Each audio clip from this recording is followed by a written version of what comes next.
Hello there, class, and welcome to MUSA 250, the audio capstone course that we've all been waiting for.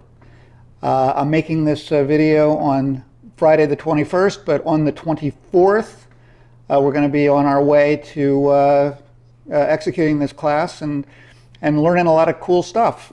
So I just wanted to do this little introduction so that you would be reminded what my focus is and what we're going to be covering in the class.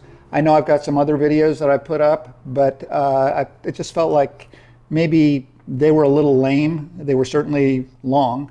You can watch them, because I did cover some material that you're going to want to be aware of. But as we embark on this class, this is a business class, first and foremost. Now, why is it a business class? You're artists. You want to write songs. You want to you want to get into the creative side of the business. But if you aren't familiar with the ways and the principles related to monetizing your art, you're not going to be happy. You're not going to be happy because you're going to fail. You'll either be successful doing a lot of work for free. That's very common in our business. Because we love what we do, and so we'll do it for nothing. And as the market and the various people and organizations that we work for become aware of that, they do take advantage. But even more important than that, as you step into your career, you need to be prepared for the next chapter, for the next conversation. Your first conversation, obviously, is going to be, hey, I need a job. But the next conversation is, what can you do for the organization that's going to hire you? And that involves knowing some principles related to business.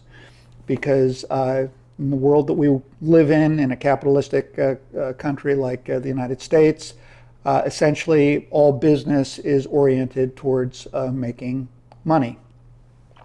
So we're going to cover everything from competitive advantage. You'll learn how important that is and what it means. You'll learn how vision and mission plays into not just what you do with your art today, but how you get people and clients and really, if you're big enough, the entire world on your page as you move forward. I mean, Apple and other big companies, they have some very compelling vision and mission statements. You're going to learn how important that is. You're going to learn what goes into them, and you're going to learn how to write them. You're going to learn something about strategy. Okay, strategy is a word that is overused. Football teams have strategy.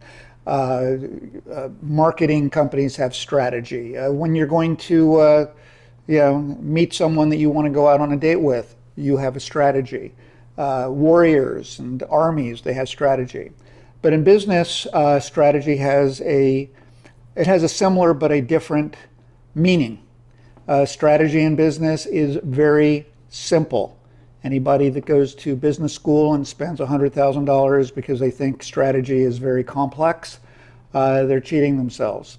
There are 3 generic strategies, and we're going to learn how each one of them might apply to your art, to the creative process that you're engaged in right now.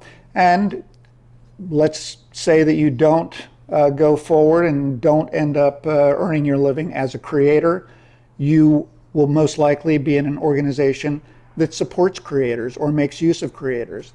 And so, the things that we're going to teach you about strategy are going to be very important in those dealings. We're going to learn about the external environment. The external environment is really just shorthand. It's high-level gobbledygook for you just have to know stuff in order to make decisions in your business. And what kind of stuff am I talking about? The external environment consists of 6 different aspects: demographic, sociological, technological, financial, global, political, and each one of them brings a whole set of factors that have a bearing on business, on whether you can make money. I mean, for instance, we're in the middle of a political year. There is going to be a difference if Joe Biden wins the election versus Donald Trump. It's just a fact. You need to be aware of that. You need to follow that. And regardless of who wins the election, if you are running a business, you need to be prepared to make some changes, even if it's just tax planning. Okay, and of course, in the world that we all live in, the world that I live in, the technological aspect of the external environment is really the game changer, because the technological aspect is what provides all of the advances that allow us to maximize our return. I mean, today, to accomplish a sound package for an episode of a series, it takes half the number of people, and the technology is less than a tenth of what it was a decade ago. And so the technological aspect is really the one that you want to pay attention to. But the global aspect also, because the United States in many areas is under assault by the rest of the world. And by that I mean the rest of the world, particularly in Asia, they operate at with cheaper labor costs than we have here. So they take our work. In Los Angeles, we lose a lot of post-production work to Canada for a number of reasons, but the main reasons are the exchange rate. I think their dollar is 71 cents to our $1. So that means you go in with nearly a 30% discount off the top, and then they give you a tax credit of up to 35% of labor in Vancouver. So really a sound package costs about half as much to execute and deliver in Canada as it does in Los Angeles. And there are strategies and tactics that you can employ to mitigate those kinds of factors, but you need to be thinking about it. Okay, so there's the power of the external environment. Then we are going to talk about the industry environment. I mean, what is the possibility that the industry that we're all wanting to be part of, whether it's music or post-production or anything in the professional audio realm, what are the chances that that industry is likely to be profitable? Well, the answer is that you need to do an analysis. It has a lot to do with the number of buyers, the number of industry rivals, the number of new entrants, the number of substitutes. It's almost like three-dimensional or four-dimensional supply and demand, because the dynamics between all of those factors, it changes, and if you understand it, it gives you an opportunity to position yourself where the opportunity is the greatest. And going along with the 5 forces model, because what I just described was a 5 forces model that we use to determine whether an industry is going to be profitable, goes the value chain. A value chain is literally a chain of every single function that you provide in order to arrive at the final product that you deliver to your customer. Okay? It might involve thousands of little operations, people, personnel, raw materials, which all have a cost. And so you need to manage your value chain so that you are delivering a quality product, but at the lowest possible cost. It's not as easy as it looks, and there's another factor that you're going to have to take into consideration, which is, who are your competitors? What do their value chains look like? And when you put their value chain side by side with your own, side by side, are they identical?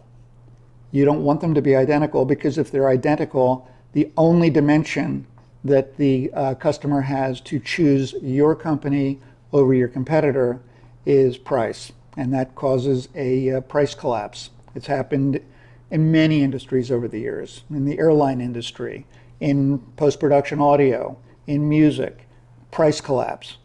And of course that feeds into one of my earlier points, which is we would do it for free. Well, a lot of times we wind up doing it for free. So, and then there's some interesting things that we'll throw in that support the general principles. We're going to look at a video from Simon Sinek called the Golden Circle. Okay, the Golden Circle has 3 dimensions. It has an outer ring, a middle ring, and then a dot in the middle. And the dot in the middle is why. The middle ring is how, and on the outer ring is what. And companies that are successful, and Apple is the example that is used, they start from the center. They start with why. We're going to talk about predictive analytics. Predictive analytics really is, it's what we refer to as data mining. And we start data mining in order to engage in what we call habit creation. We want to create clients who have the habit of using our company. And it's not easy to do, but if you set out with that as your mission, you can achieve it with data mining, okay? And so, and then along the way, we do have 3 books that I'm asking you to purchase and read. We're not going to read them a chapter at a time and then do a big discussion, because this is an online class. You're going to be largely self-directed, especially where the reading is concerned. The first one is The Content Trap. The second one is The Medium is the Massage. And the third one is The One Thing. Those are your 3 books. And they're all tied together. You'll see on the assignments page that you're going to have papers to write about each of them. You're going to be doing a paper that compares The Content Trap with The Medium is the Massage. It's a really important paper. I want you to give it a lot of thought. And then on a week-by-week basis, I'm going to want you to submit whatever creative work you have, okay? So you're going to start at the beginning of the class. You're going to send me whatever you have. It might just be an idea of something you want to do. But every single week, I'm going to need to get a submission of your next step. What did you do that week? And we'll do that. I think we go 16 weeks. Every single week, I'm going to expect to see something from you to give me a sense of whether you're moving forward or not. Okay, and that's going to culminate in your final project. Your final project is going to be the completion of that project, the creative project, and some of the supporting things like business plans, maybe within the business plan, you will talk about your vision, your mission, your strategy. You'll bring it all together, okay? You'll take everything that we've talked about and you'll apply it to your creative work. And once we do that, we're done.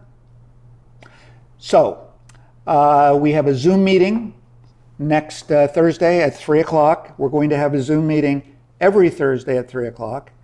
And it's only going to be an hour. It's going to be an opportunity to touch bases.